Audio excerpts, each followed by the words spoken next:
So, I just saw Dark Phoenix, and I can confirm that it was an X-Men movie. And I like X-Men movies, more than most people, I think. And I'll elaborate on that. To me, the X-Men, as a concept, a community of superhumans trying to do the right thing and train their kind in a world that hates and fears them, not to mention their encounters with opposing worldviews and their struggles to contain their seemingly natural destructive powers, are more interesting than pretty much anything in the MCU. And since these movies have always been slightly expanding these ideas and been developing the same characters, I'm not completely tired of them, even though I'm sure lots of people are. And because these themes are so consistent, and since I'm a big nerd, I guess, I don't mind that these movies about aliens and psychics and teleporting blue German children take themselves a bit more seriously than their competition. I mean, I have enough outlets for superhero comedy. I don't need a quip in every single dramatic scene. So, because of that, I'm going to say that if you do like the X-Men movies, you'll likely find this to be a fairly entertaining 2 hours of cool action scenes and interesting ideas, both new and familiar to this franchise. That said, it's definitely a lesser X-Men movie. You probably won't really be touched by it, at least not in the way that it intends, very long after it's done. If you're short on cash, I'd advise waiting until it's on Netflix or something. But seriously, 23% on Rotten Tomatoes? There's no way this is that much worse than a mediocre MCU movie like Thor 2 or Hulk or even Age of Ultron. It's not Nicolas Cage Ghost Rider tier bad, and it's doing pretty badly at the box office too, so what went wrong? By the way, I'll try to keep this video relatively spoiler-free. I won't mention major conclusions, but if you wanted to go into this video without knowing any plot points at all, maybe this video isn't for you. And before I talk about the actual movie, I'll talk about the promotion and my expectations, because those definitely didn't help. Maybe this was just coincidental given where I live, but this movie seemed extremely under-marketed. I hardly saw any trailers on TV, and the taglines on the posters were like the most uninspired things I've ever seen. Every hero has a dark side. The Phoenix will rise. Seriously, someone must have come up with these in like 5 seconds. It seems as though Fox was just ready to take the L and let this one fly under the radar, despite its massive budget.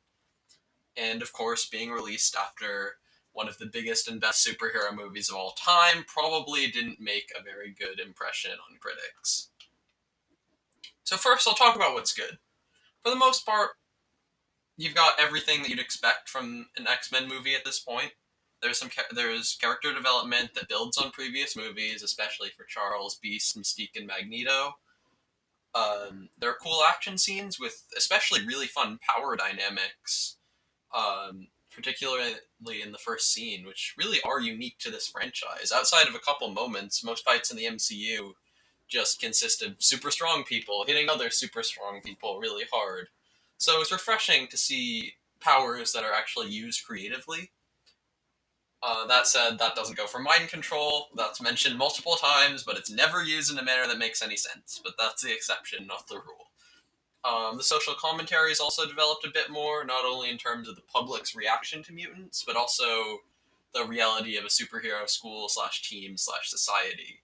In particular, Xavier is called out more than once for being kind of a hypocritical narcissist, and this is probably my favorite aspect of the movie, even if it didn't tie into the A-plot quite as much as it could. Which brings me into the bad. The first one I can think of is honestly Sophie Turner. She just was not convincing at points. She had me as Sansa Stark, and even as Jean from last movie, because those characters were emotionally reserved. And I know that even the super powerful, unhinged Dark Phoenix is supposed to have a degree of vulnerability, but I never really bought that Sophie was angry or crazy enough to kill a lot of those people. And speaking of super powerful, there was not a ton of actual destruction either. There is plenty of action, but nothing close to like the earth-shattering power that Phoenix demonstrates in the comics.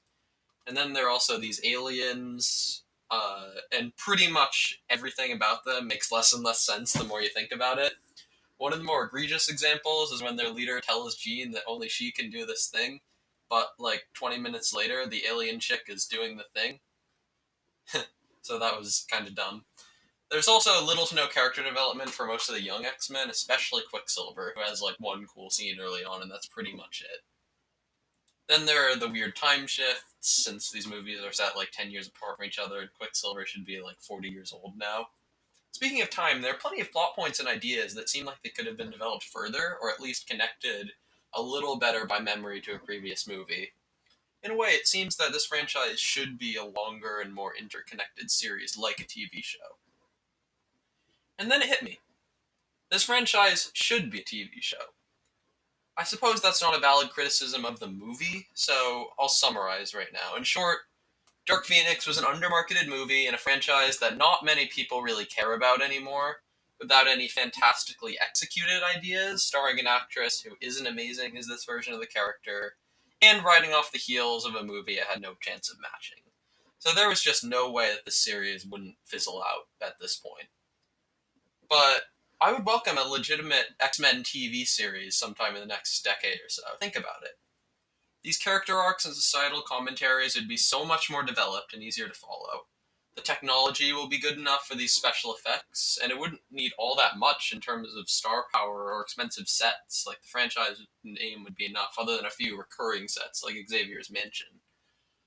Maybe it wouldn't even need to be X-Men in name, just some quality TV show about a superhuman school turned fighting force with an ensemble cast from a creator that I like, ideally with some sort of social commentary about living as a heroic outcast. Oh, wait. I suppose I should get around to watching that.